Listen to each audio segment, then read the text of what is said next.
Shalom, and welcome to Why Does This Torah Portion Matter? In this week's portion, Vayetzei, Jacob has just run away from home after tricking his father Isaac into giving him the blessing for the firstborn that was supposed to go to his older brother Esau. And now Rebekah, or rather at the end of the portion, Rebekah, his mother, tells him to run away for fear that Esau will kill him. And so now at the beginning of this portion, he has run away and traveled a bit, and he comes to take a little bit of a break and goes to sleep in the middle of the night. And while dreaming, he has a dream that's famously known as Jacob's ladder, where he dreams of angels going up and down a ladder. God appears in the dream and promises Jacob similar things to what God promised Abraham a few portions back. And when Jacob wakes up, he exalts a very well-known verse of Torah.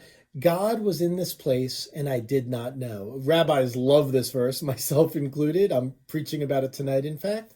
But I want to talk about the dream itself, especially with the angels going up and down the ladder and what that might signify in Jacob's life, yes, but more importantly, our lives.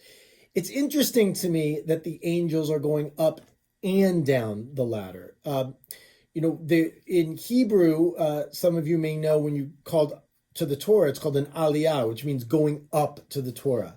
And Judaism has a good number of examples where going up is metaphorical for holiness, that God is up above and God is of course holy. There's several examples of this, but here the angels are also going down the ladder.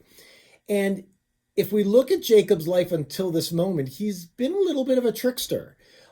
He hasn't necessarily done the best things, or certainly the things that his descendants would want to emulate necessarily. And I think I'd like to think that what he learns from this dream is that, yes, we can go upwards in holiness, and that's a beautiful thought, and we always should strive to do that. But at times we go down. We make mistakes, whether we call them sins or mistakes or bad actions, whatever.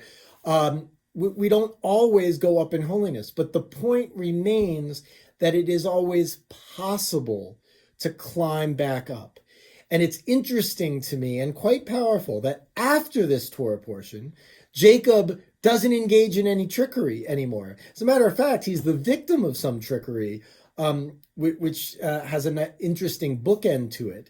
But he himself is quite the mensch for the rest of his life. And so I think he learned this lesson whereas it's not necessarily a good thing to make a mistake, especially one at the expense of another human being, one can make amends for that. We call that tshuva in Judaism. We can return to a better part of ourselves and climb back up the ladder of holiness. And that is why this Torah portion matters. Shalom.